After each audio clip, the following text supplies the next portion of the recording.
이번 주 목요일은 우리 주님 예수 그리스도께서 이 땅에 오심을 기념하는 성탄절입니다. 인류는 지금 서기를 쓰고 있습니다. 서기를 쓰고 있다는 것은 예수님이 태어나심을 기점으로 해서 주 전과 주 후로 영대기를 나눈다는 것입니다. 그래서 2014년이 되었다는 것은 주님이 오신 후 2014년이 되었다는 것입니다. 그래서 AD라는 말은 아노 도미네라는 말의 첫 자를 딴 글입니다. 아노라는 말과 도미네라는 말은 주님이란 뜻이고, 아노라는 말은 이후의 그절입니다. 주님 이후의 그절. 주전이라는 말은 예수님 태어나기 이전부터 거꾸로 역사를 거슬러 올라가는데, 비포 크라이스트라는 말입니다. 그리스도 이전의 그 말입니다. 그러니까 사실 예수 그리스도의 나심은 인류 역사에 중요한 기폭제가 되는 겁니다.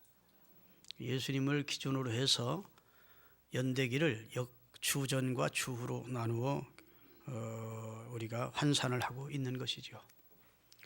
그만큼 예수 그리스도의 나심은 인류에게 큰 사건입니다.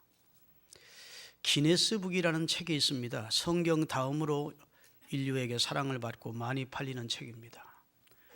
단연 베스트셀러는 성경이지만 성경 다음으로 많은 사람들에게 읽히고 사랑받고 있는 책이 기네스북이라는 책입니다.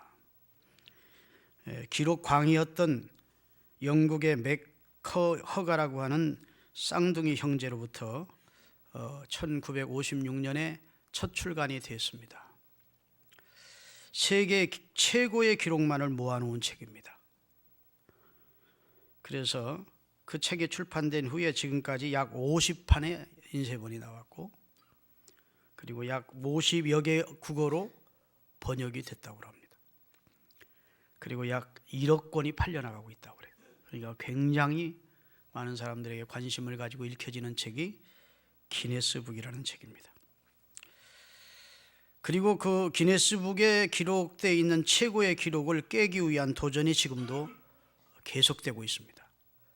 그래서 책은 계속 다시 출간될 수밖에 없습니다. 왜냐하면 기록이 자꾸 갱신이 되니까. 그래서 그 기록에 도전을 하고 있고, 그 기록이 도전이 성공이 되면 그런 것들을 모아놓고 다시 책을 출간하게 되는 것입니다. 그러나 영원히 깨질 수 없는 기록이 있습니다. 영원히 새롭게 쓰여질 수 없는 기록이 있습니다. 사상 초유의 사건인 기록이 있어요. 그것이 바로 성자 하나님이 인간의 육체를 입고 이 세상에 오신 초유의 사건을 기록한 기록입니다.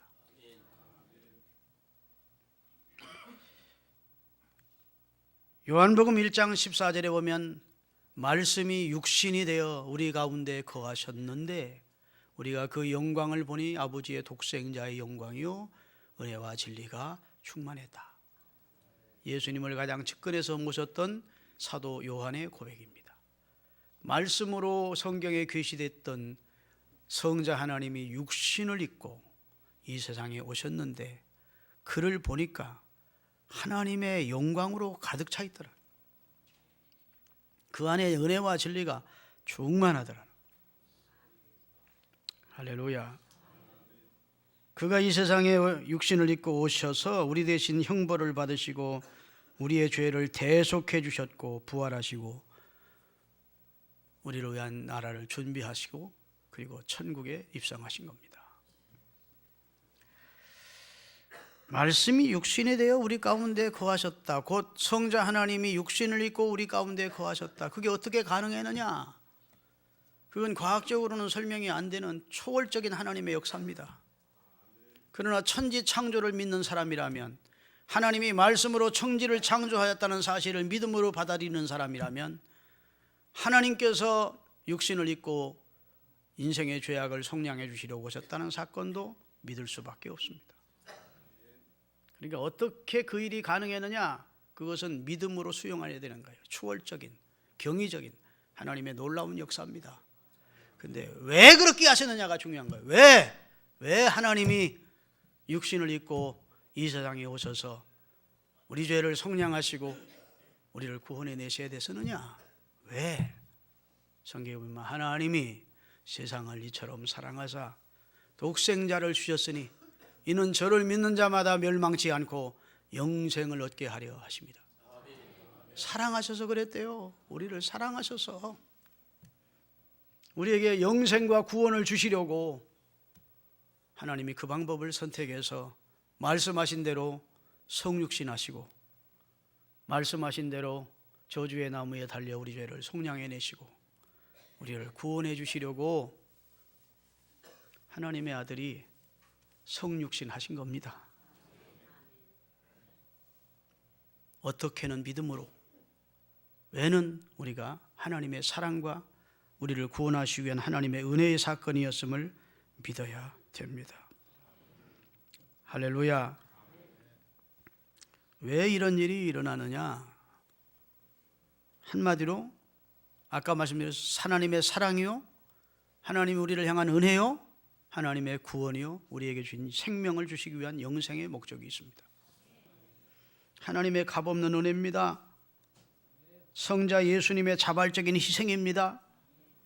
이것이 우리에게 큰 은혜로 임해서 우리가 구원을 얻게 된 것입니다. 그리스도께서 사람이 되심으로 우리가 하나님의 자녀가 될 수 있었어요. 반전이죠. 하나님의 아들이 사람이 되어 주심으로 우리가 하나님의 자녀 되는 길을 열어주셨어요. 하나님의 아들이 죄인이 되심으로 스스로 죄를 입으시고 우리 대신 죄를 담당하심으로 우리를 의인 만들어 주신 거예요. 하나님의 아들이 십자가에 달려 죽으심으로 우리에게 영생을 주신 겁니다. 우리를 살려주신 거예요. 이 사실을 믿으시는 분 아멘 하십시다. 할렐루야.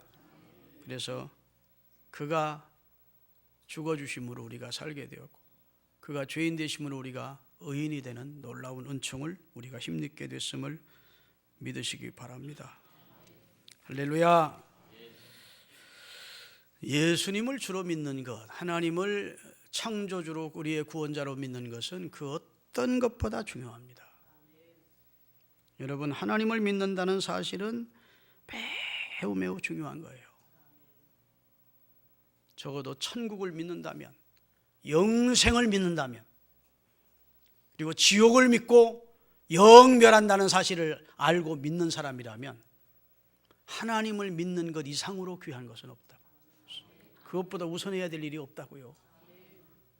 인생이 죽으면 끝이다. 내세가 어디 있느냐? 인생은 그저 허무한 존재로 살다 죽으면 그냥 무로 사라지는 존재다. 그런 사람에게는 하나님을 믿는 것이 큰 의미가 없을지 모릅니다. 그러나 영생과 천국을 믿고 영멸과 지옥을 믿는다면 하나님을 믿는다는 것보다 더 우선해야 되고 중요한 것은 없다.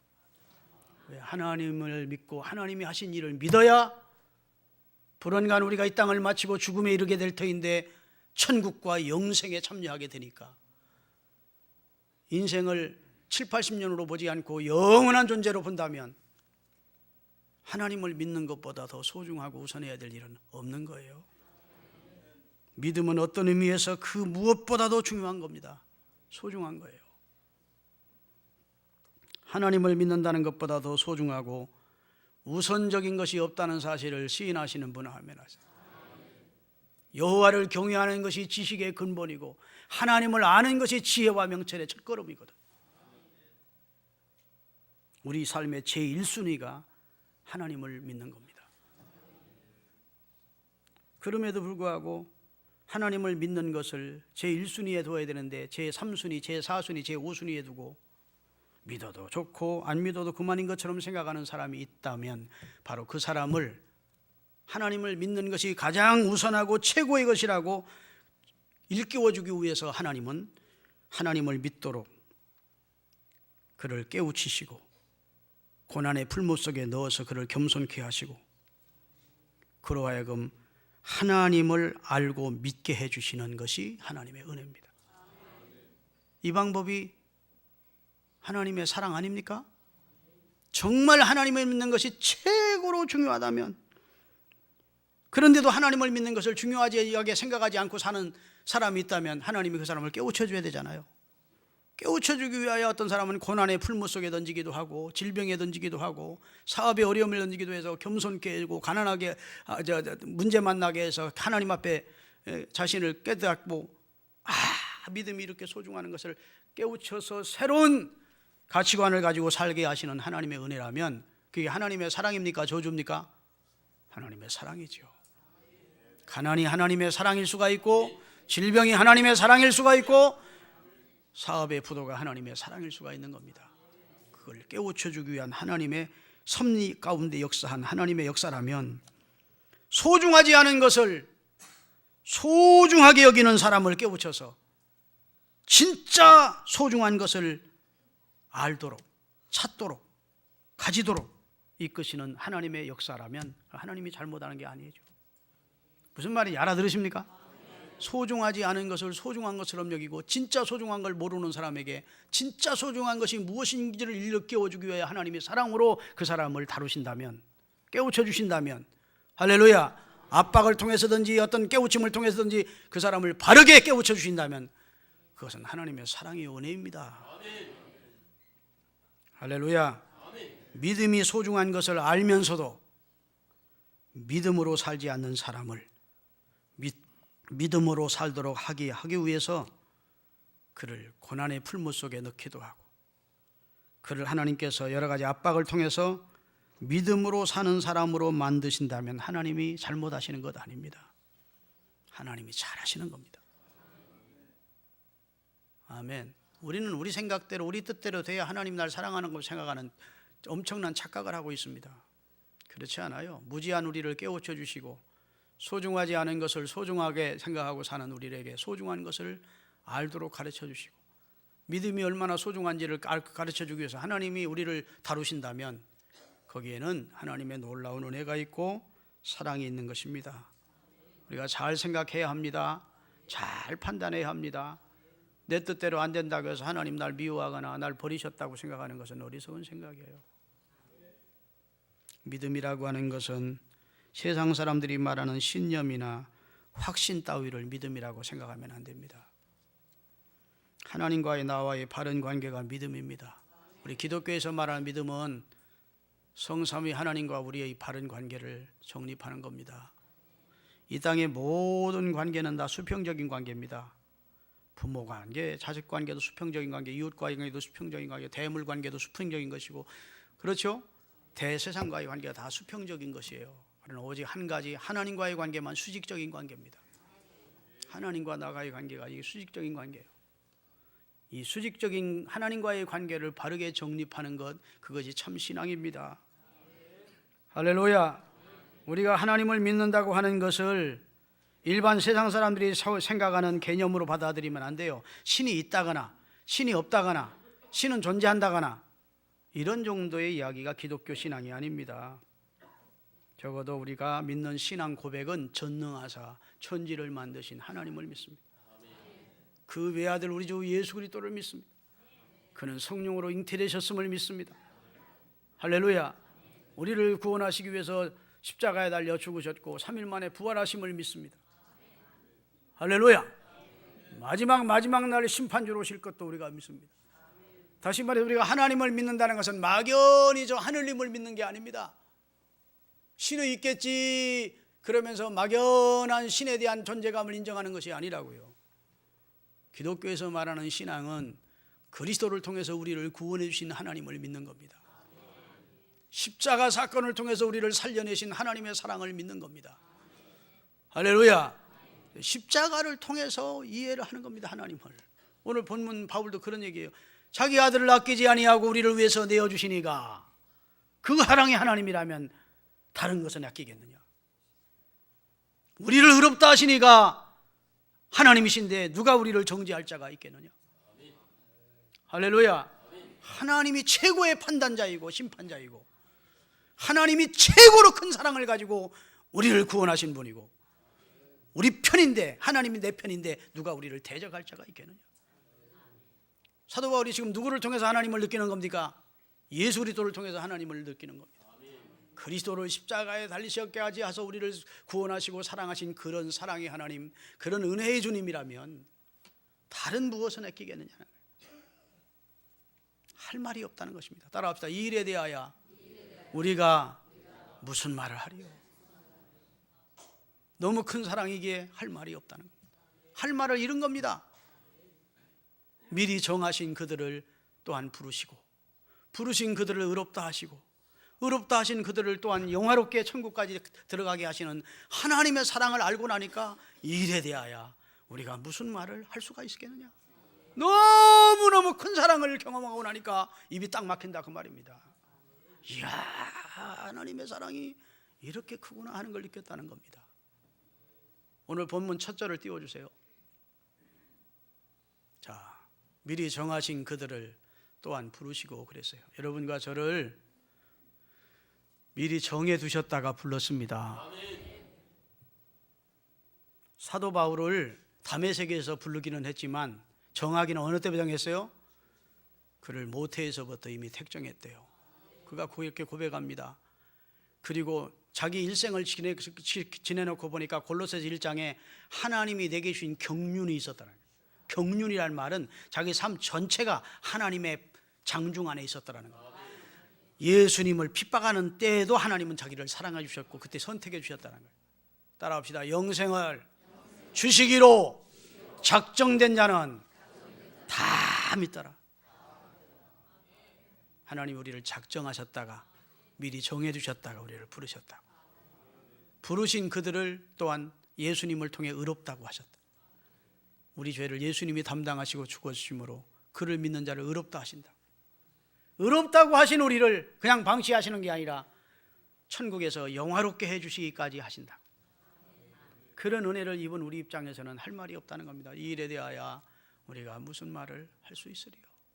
이렇게 바울은 감격해하고 있는 것을 보게 됩니다. 다시 말해서 바울은 십자가를 통해서 하나님을 인정하고 믿는 겁니다. 아멘. 여러분의 사업이 잘 되든 안 되든, 내가 병들든 건강하든 하나님이 내게 대해서 행하시는 것은 다 옳습니다. 아멘을 몇 분은 안 하시네. 내 뜻대로 안 되고 내가 뜻한 반대의 방향으로 내 삶이 지금 고달픈 삶이 되었다 할지라도 하나님이 내게 향하신 처사는 옳다고, 하나님의 공의와 사랑을 믿어야 돼요. 왜냐하면 하나님은 모든 것을 합력하여 선하게 해주시는 분입니다. 아까 말씀드린 대로 소중하지 않은 것을 소중하게 생각하고 살던 우리를 진짜 소중한 것을 알게 하시려고 시련을, 환난의 바람 속에 든, 하나님을 믿는 것이 1순위여야 되는데 하나님 믿는 것을 3순위, 4순위 놓고 사는 우리를 깨우치려고 믿음을 소중히 여기도록 하나님을 섬기는 사람으로, 겸손한 사람으로, 하나님의 자녀로 살게 하기 위해서 우리에게 시련이 올 수 있어요. 그건 하나님의 사랑입니까? 저주입니까? 사랑이라는 겁니다. 사랑. 하나님이 우리를 향한 경륜이요, 사랑이요, 섭리라는 겁니다. 그래서 따라하겠습니다. 하나님을 사랑하는 자, 곧 그 뜻대로 부르심을 입은 자들에게는 모든 것을 합력하여 선하게 하시느니라. 사랑하는 여러분, 이 말씀 꼭 믿으시고 하나님의 사랑을 의심치 않는 여러분들이 되시기를 주의 이름으로 축원합니다. 하나님은 우리를 사랑하십니다. 십자가를 통한 분명하고 놀라운 하나님의 사랑이 있었기에 우리가 그 사랑을 깨닫고 보면 말로 표현할 길이 없다는 고백입니다. 다윗은 시편 8편 4절에 사람이 무엇이간데 저를 생각하시며 인자가 무엇이간데 저를 권고하십니까? 도대체 내가 무엇이기에 나를 이렇게 관심을 가지고 사랑해 주십니까? 인도해 주십니까? 보호해 주십니까? 그런 내용이에요. 하나님을 깨닫고 나면 하나님은 너무너무 크신 하나님인데 이 버러지 같은, 그리고 죄되게 사는 나를 왜 하나님이 이렇게 사랑해 주시고 구원해 주시고 돌보아 주시고 인도해 주시는지 감당할 수 없는 은혜라는 겁니다. 아멘. 역대상 17장 16절에 다윗은 하나님의 전에 들어가서 이렇게 고백합니다. 같이 읽겠습니다. 역대상 17장 16절. 다윗 왕이 여호와 앞에 들어가 앉아서 이르되 여호와 하나님이여 나는 누구오며 내 집은 무엇이기에 나에게 이에 이르게 하셨나이까. 하나님은 누굽니까? 도대체 어떤 하나님에게 나 같은 죄인도 사랑해 주십니까? 나같이 못난 것도 이렇게 구원해 주시고 은혜를 주십니까? 감격에서 나오는 고백입니다. 할렐루야. 무한하신 사랑의 하나님께서 버러지 같은 나를 무엇 때문에 이렇게 돌보아 주시느냐는 감격에서 나오는 고백입니다. 잘못했다고 책망하시고 돌아왔다고 영접해 주시는데 도대체 당신은 누구십니까? 그런 고백이에요. 오늘 본문에도 바울은 말하기를 이 일에 대하여 내가 무슨 말하리요, 이런 고백을 하고 있지요. 탕자가 돌아왔을 때 아들로 용서하시고 사랑해 주시는 아버지께 할 말이 없는 겁니다. 돌아왔기에 사랑한 것이 아니고 돌아오기 전부터 사랑하고 있었습니다. 아멘. 용서해 달라고 하기에 용서하면서 사랑한 게 아니고 용서해 달라고 하기 전부터 이미 하나님은 그 아버지는 용서하고 기다리고 있었습니다. 아멘. 그게 하나님의 사랑이에요. 그래서 유명한 성 안토니오는 말하기를 하나님 앞에 늘 이렇게 기도를 했습니다. 하나님, 당신은 누구이며 나는 무엇입니까? 당신은 얼마나 큰 사랑을 가진 분이기에 나같이 죄인되고 허물진 존재를 사랑해 주십니까? 그런 고백이죠. 하나님을 만난 사람, 하나님의 사랑을 아는 사람은 할 말이 없습니다. 너무 감격스러워서. 아멘. 바울은 자신이 죄인 중에 괴수임을 알게 되었습니다. 하나님과 원수되어 있었던 존재였음도 알게 됐습니다. 그럼에도 불구하고 자기 모태로부터 자기를 택정하셨고 구원해 주시고 사랑해 주셨다는 사실을 알게 됐어요. 그래서 그가 고백하기를 나의 나됨이 하나님의 은혜라고 고백하지 아니할 수가 없었습니다. 로마서 5장 6절을 띄우겠습니다. 자, 하나님의 사랑을 확인해 봅시다. 우리가 아직 사랑꾸실 못하는 연약할 때에 성경에 약속한 대로 그리스도께서 경건하지 아니하는 우리를 위하여 죽어주셨다. 언제? 우리가 연약하여 하나님의 자녀답게 살지 못하는, 참으로 재구실 못하는 그런 존재였을 때 하나님이 이미 구약 성경에 예언한 대로 기약대로 그 아들을 보내서 우리를 살려내셨다. 두 번째는 우리가 죄인 되었을 때 8절에 보면 우리가 아직 죄인 되었을 때 그리스도께서 우리를 위하여 죽어주심으로 하나님께서 우리를 얼마나 사랑하시는지를 확증시켰다. 확증이라는 게 뭐예요? 확실히 증명했다는 겁니다.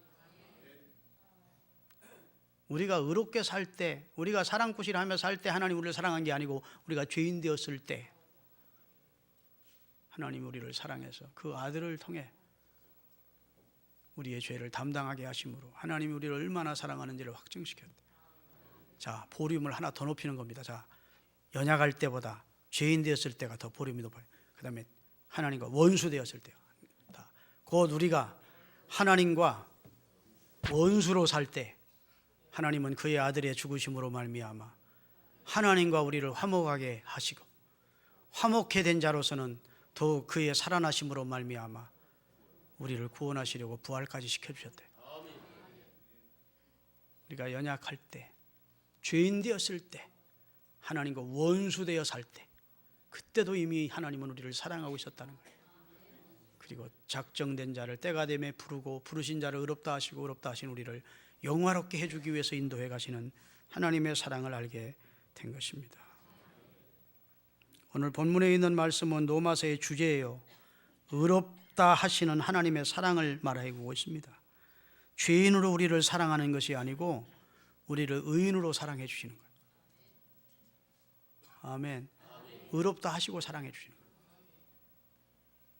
탕자로 사랑하는 것이 아니고 아들로 사랑해 주시는 거예요. 소망 없는 자로 사랑하는 게 아니고 소망 있는 자로 사랑해 주시는 거예요. 구제불능한 자로 사랑하시는 것이 아니고 아주 필요한 아들로 보시고 딸로 보시고 사랑해 주신다. 자격 없는 자로 보지 않고 자격 주어서, 그리고 자격을 부여해서 사랑해 주시는 겁니다. 아멘. 내가 나를 볼 때는 필요 없는 존재지만 하나님이 보실 때는 나를 가치 있는 필요한 존재로 보신다고. 이게 은혜 아닙니까? 내가 나를 볼 때는 타락한 탕자이지만 하나님이 나를 볼 때에는 하나님의 소중한 자녀로 보신다. 이렇게 우리를 사랑하심을 깨달으시기를 주의 이름으로 축원합니다. 이 의롭다 하시는 하나님의 사랑을 받아들이고 이것을 믿는 것이 기독교 신앙입니다. 내가 나에 대해서 절망하지 않기를 바랍니다. 스스로 절망하고 스스로 좌절하지 마세요. 교만도 죄지만 하나님 앞에서 나를 믿는다는 사람이 절망하며 좌절 가운데 사는 것도 불신죄입니다. 하나님이 나를 사랑하시고 나를 받아주시고 나를 의롭다고 해주시고 이제 내게 큰 은혜를 베풀어 주시고 있음을 깨달으면서 여러분 소망 가운데서 신앙생활하시고 감격 속에서 신앙생활하는 것이 바른 신앙입니다. 비록 우리가 고통을 당한다 하더라도 저주받은 자로서 버려진 자로서 고통을 당하는 것이 아니라 사랑받는 자로서 하나님이 일정 뜻이 있어서 고통을 주시는 것입니다. 아멘.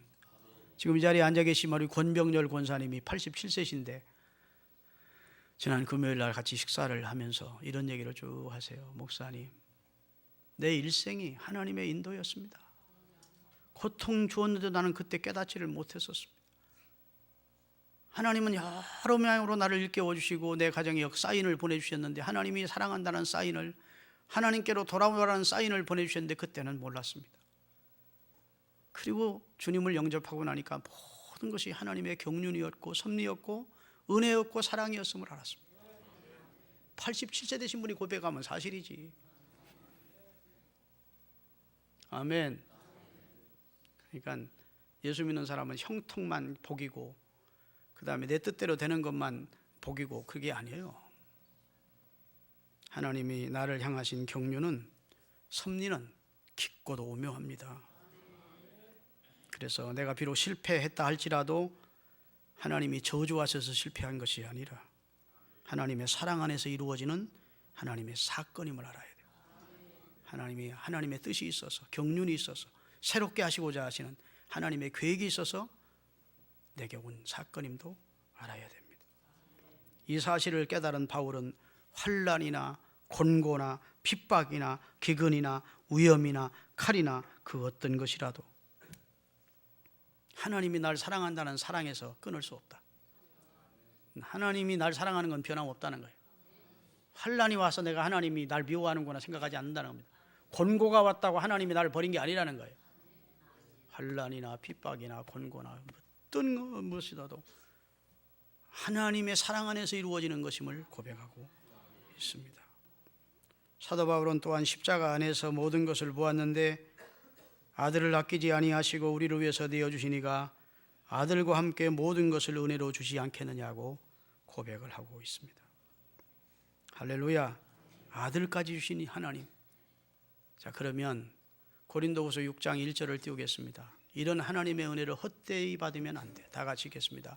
우리가 하나님과 함께 일하는 자로서 너희를 권하노니 하나님이 베푸신 할 말을 잃을 정도로 큰 사랑과 은혜를 베푸신 그 은혜를 헛되게 하면 안 된다. 아멘. 베드로전서 4장 10절입니다. 그럼 우리가 어떻게 해야 되느냐? 따라합시다. 각각 은사를 받은 대로 하나님의 여러 가지 은혜를 맡은 선한 청지기 같이 뭐하라? 봉사하라. 만 가지 은혜를 받았으니 내 평생 슬프나 즐거우나 이 몸을 온전히 주님께 바쳐서 주님만 위하여 늘 살겠네. 주의 일을 아무리 많이 했어도 성경에 보면 무익한 종이 마땅히 할 일을 했다고 생각하고 겸손해야 된대요. 우리 교회가 지금 이런 은혜를 크게 입어야 될 분들이 있어요.